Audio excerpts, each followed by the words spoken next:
ding, ding, ding. Hi, sick. Welcome to the next video of the channel. So today I've decided, obviously we're still waiting on parts for this bad boy here. So what I've decided to do is I'm gonna show you guys how to make a vapor blasting machine. So if you want to see how to make a vapor blast machine, or at least learn how to vapor blast on your own to get really good finishes, let me show you. So here, as you can see, I have bought myself a sandblasting cabinet that I have now converted into a vapor blasting.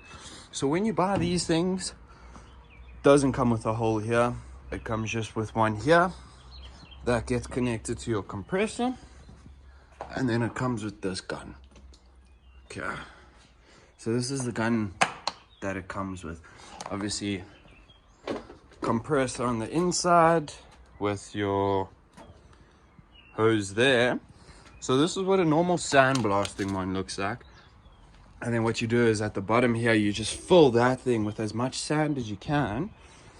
This is the sand we use, ignore the cigarette there. That's sick. So you just take your hose for your compressor. Make sure this thing has a one-way valve so it doesn't splur the slurry back into your actual compressor.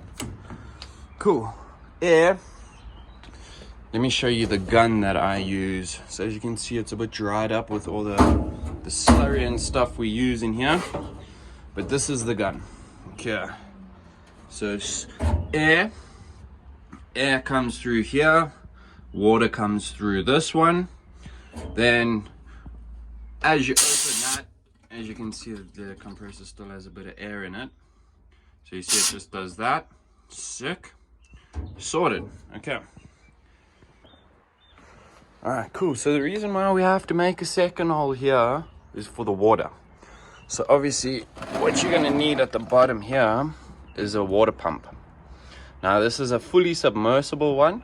Obviously you don't want to go too strong, because if you're doing a pump that does 10,000 liters per hour, you know, it's overkill. It's just not going to do what you need it to do. It's going to do too much. So just do a little bit of research on that one. But now pretty much what will happen is, as the water gets pumped into here, goes down there, goes into the bottom there, and then it just becomes one full cycle. So you keep using the same slurry and slurry over and over again. Okay, so those are all the nitty gritties about it. Let me show you what we use. Alright, sick. So this is what we use. It's called glass beads. It's at 150 grit. This is a brand new one as well. You guys are lucky. Yeah. As you can see, it's super fine. So this is the glass beads at 150 grit. Okay. This is the one I've used the most. Tops. Other one you can use. So now they say this one is to get a little bit more stuff off. It's not as... This one's a lot stronger than this one. Okay.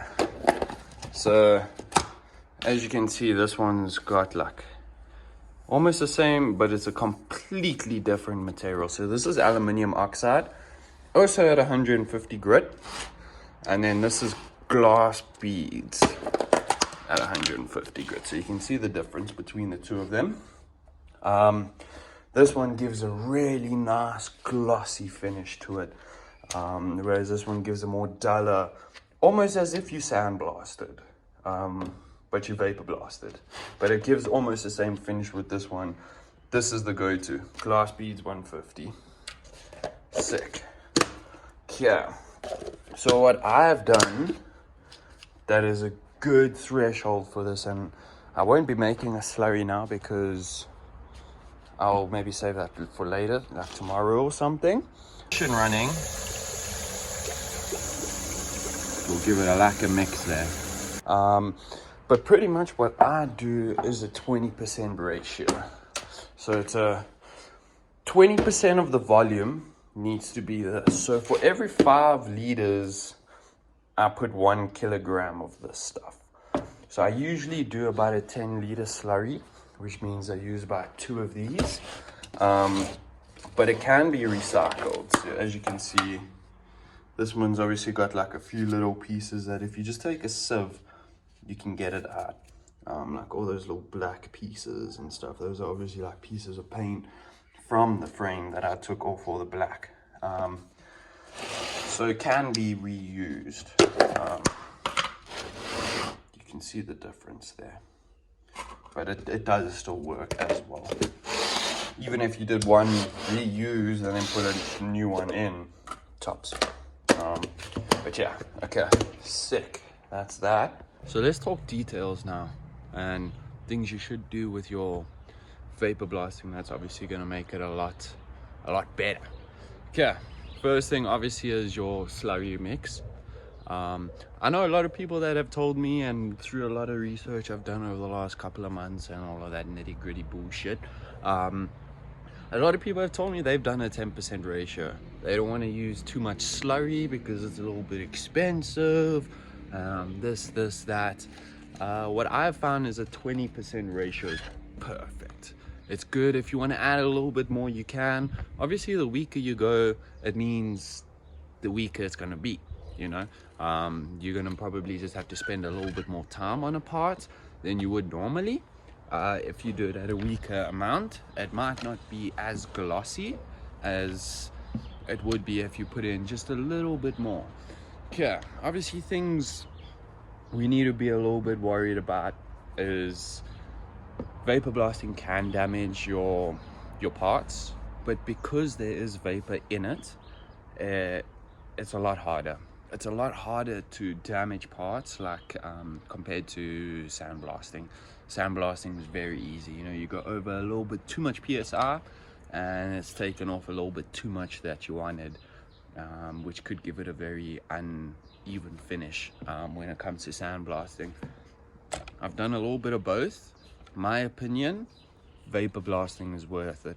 It is way better than sandblasting. The process of doing it is a lot more enjoyable. You don't get all of this stuff in your lungs. It is a little bit harder because of the mist. It makes it a lot harder to see in the cabinet. There's a few upgrades you can do.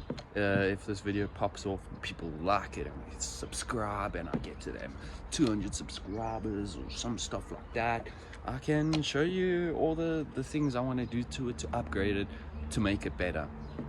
I use this thing every week, trying to make it my main business while I work on bikes and just get a little bit of money on the side. So I think I have a decent understanding of how it works, and yeah, it's amazing. It really is amazing. And if you are looking at doing custom builds and you do your own work and all of that type of stuff, I would recommend it. It's a couple of grands, maybe set your back about like 20 G's in the rands, but it's worth it. It's very worth it if you make a home setup like what I've made. Other things we can talk about is obviously the recommended your recommended compressor. So now the compressor I have is borderline just not enough. There are moments where I need to wait for my PSI to build up a little bit more, so I have to, I'm doing it for about 10 minutes, okay, wait for the PSI to build up. So it's not a massive issue, it's just a little tedious. I like to keep my pressure regulated. You have to keep it regulated. If you want that complete, nice, clean, even finish over everything and give it that complete brand new look, you're gonna have to do it at a regulated PSI, and that's why I have to wait a bit. Because so what I figured out that is tops is 80 PSI. 80 PSI is the threshold that I really enjoy working at. I can maybe push it down to about 70 if I don't want to wait a little bit, but that's my bread and butter. My bread and butter for vapor blasting, 20% volume has to be slurry, and 80% 80 PSI is literally, that's my bread and butter. And then obviously my gun is also bread and butter. I've seen people use like almost like a garden tap where it sprays out a lot more. I don't know, I haven't tried it, so I can't tell you much about it, but yeah, vapor blasting, man, something you should really do.